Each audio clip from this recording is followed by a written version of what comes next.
পঁয়ত্রিশটা রথের মধ্যে যে ঘোড়া, একটা রথে 34টা ঘোড়া, যে সারথী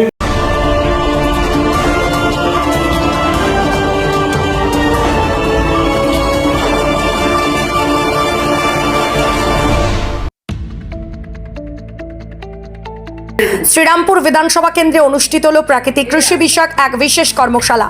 কর্মশালায় উপস্থিত ছিলেন এলাকার বিধায়ক। কৃষকদের মধ্যে প্রাকৃতিক পদ্ধতিতে চাষাবাদ, পরিবেশ বান্ধব কৃষি এবং রাসায়নিক সারের ব্যবহার কমিয়ে টেকসই কৃষি ব্যবস্থার গুরুত্ব নিয়ে আলোচনা করা হয়। অনুষ্ঠানে কৃষকদের হাতে কলমে বিভিন্ন প্রাকৃতিক কৃষি পদ্ধতির বিষয়ে প্রশিক্ষণ দেওয়া হয়। বিশেষজ্ঞরা জানান, প্রাকৃতিক কৃষির মাধ্যমে মাটির উর্বরতা বৃদ্ধি, উৎপাদন খরচ কমানো এবং স্বাস্থ্যকর ফসল উৎপাদন সম্ভব।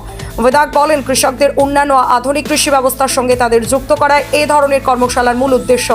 স্থানীয় কৃষকদের উৎসাহ এবং অংশগ্রহণে কর্মশালাটি সফলভাবে সম্পন্ন হয়। আমি সেটাই বললাম যে দেখুন, আজকের দিনে দুটো স্বপ্ন তো দেখে মানুষ। একটা ঘুমিয়ে ঘুমিয়ে স্বপ্ন দেখেন, যেটা মমতা ব্যানার্জি দেখতেন, কাশফুলের শিল্প, লকডাউন বানাবেন কলকাতাকে, ঘুমিয়ে স্বপ্ন দেখেন। আর আমাদের মাননীয় মুখ্যমন্ত্রী শুভেন্দু বাবু সেই স্বপ্ন দেখেন যে স্বপ্নে ঘুম উড়ে যায়। কারণ ওই স্বপ্নটা আপনাকে বাস্তবায়িত করতে হবে। বাস্তবায়িত করতে গেলে দুটো জিনিস দরকার, সদিচ্ছা আর টাকা। টাকা আগের সরকার ওই 8 লক্ষ কোটি টাকার যেটা দেনা, আজকে একটা শিশু জন্মালে, আজকে যে শিশু জন্মাচ্ছে 85,000 টাকা ঋণ মাথায় নিয়ে জন্মাচ্ছে, এই পুরো টাকাটাই এরা চুরি করে শেষ করছে। তার বদলে এখন ডিম খাচ্ছে। কিন্তু টাকা নেই বলে তো থেমে থাকা যায় না, উন্নয়ন থাকবে না।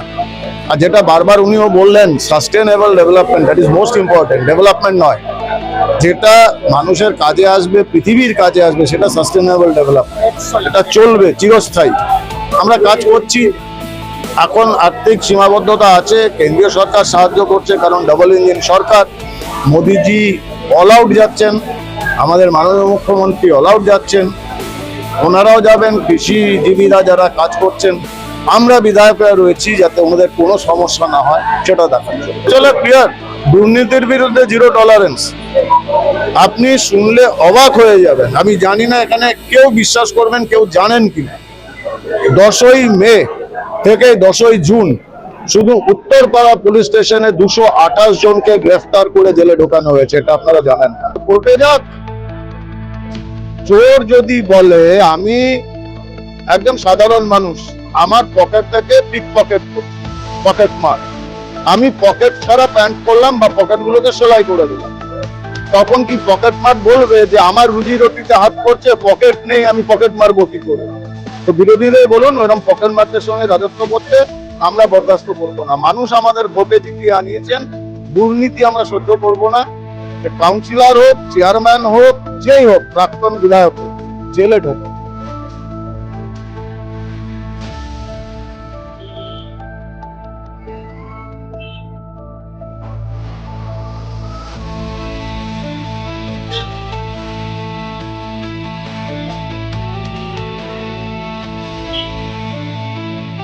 শ্রীরামপুর থেকে ক্যামেরায় অমিতের সাথে অরিন্দম, বিপি নিউজ বাংলা।